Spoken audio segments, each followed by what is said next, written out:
Good morning, class 7. This is your lecture number 2, chapter number 8. जो शैव नैनार संत और वैष्णव संत हुए आपके 17th और 10th सेंचुरी में, ठीक है। इन्होंने इंडिया में भक्ति प्रथा को सभी सेक्शंस के बीच में पॉपुलराइज किया अपने डांस के थ्रू, रिचुअल्स के थ्रू।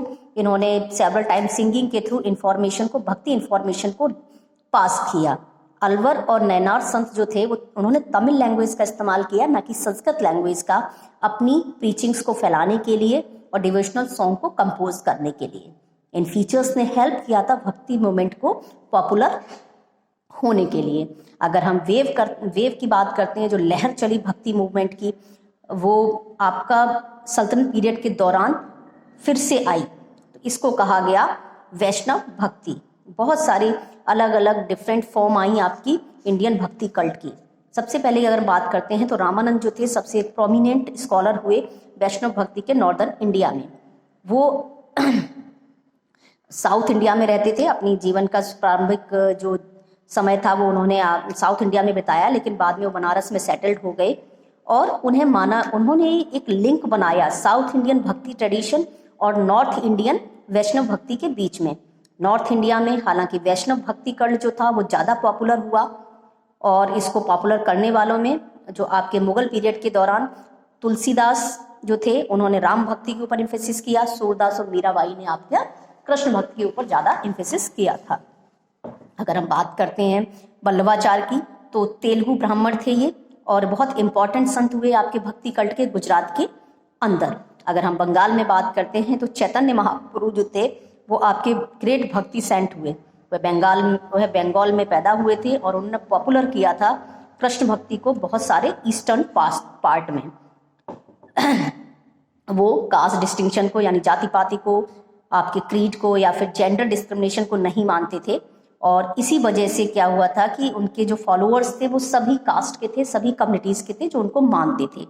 सबसे फेवरेट उनका डिसिपल्स जो था वो था हरिदास, और उन्होंने पॉपुलराइज किया था प्रैक्टिस ऑफ संकीर्तन या ग्रुप डांसिंग को, या डिवोशनल सॉन्ग को गाते हुए नाचने को। पीपल जो थे बंगाल्स के वो बहुत इन्फ्लुएंस थे चैतन्य मूवमेंट से, क्योंकि उन्होंने कास्ट डिस्टिंक्शन को ख़त्म किया था। उन्होंने जो आपके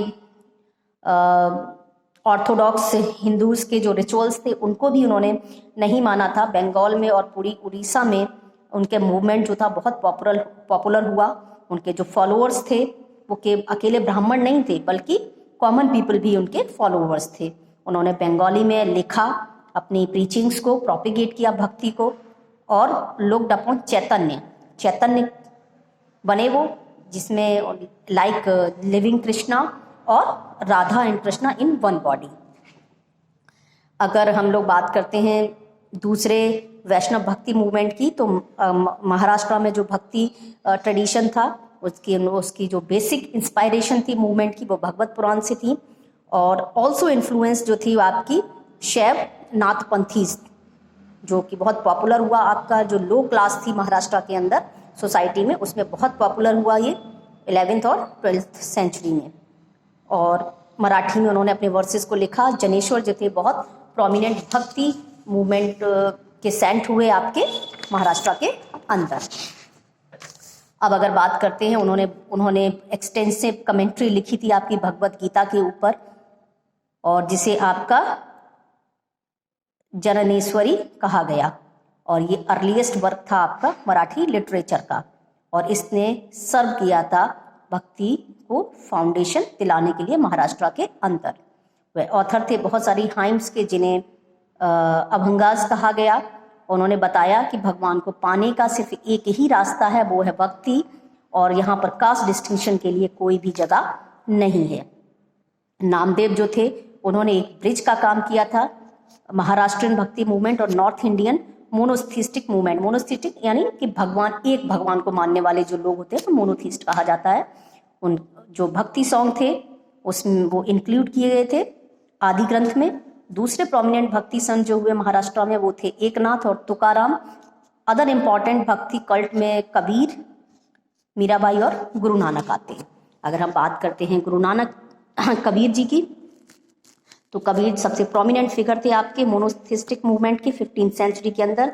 वह एक वीवर, जुलाहे की फैमिली, जो कि आपके कपड़े बुनने का काम करते थे, उस फैमिली में हुए थे। और इस्लाम में इंडिजिनियस कन्वर्ट्स टू इस्लाम, और इस्लाम में कन्वर्ट हो गए थे।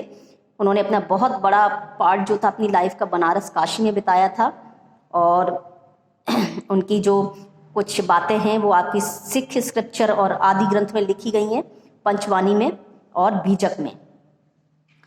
सभी ये, अगर कबीर बिलीव करते थे आपके एक भगवान में, ठीक है, वो उन्हें कबीर का ऐसा मत था कि भगवान आपका एक है, उसे चाहे आप अलग अलग कितने भी नामों से पुकारें। और वो आपके जो मूर्ति पूजा होती है उसको अपोज करते थे, कास्ट सिस्टम को अपोज करते थे, और अनटचेबिलिटी, छुआछूत की प्रैक्टिस जो कि हिंदूज चलाते थे उसको भी नहीं मानते थे ये। सेम टाइम पर उन्होंने ऑर्थोडॉक्सी, जो आपके रिचुअल्स थे मुस्लिम्स के मीनिंगलेस, उनको भी कबीर ने नकारा। कबीर ने स्ट्रेस दिया था आपके हिंदू मुस्लिम यूनिटी के ऊपर। जो टीचिंग थी कबीर की वो शॉर्ट पॉइंट के रूप में लिखी गई, जिन्हें दोहा कहा गया, और ये एक जनरेशन से दूसरी जनरेशन को ओरली ट्रांसमिट करी गई। और कबीर की जो बातें थी, उनके जो वर्ड्स थे, उनकी डेथ के बाद उनको कबीर वाणी में लिखा गया। बाद में कबीर ग्रंथावली और बीजक जो थी वो कंपोज करी गई उनकी फिलॉसफी को लेकर। उनकी डेथ के बाद उनके फॉलोअर्स जो थे कबीर के, जिसमें हिंदू और मुस्लिम दोनों थे, उनको नाम दिया गया कबीर पंथीज। ठीक है, आगे वाला बेटा हम आपका कल कंक्लूड करेंगे।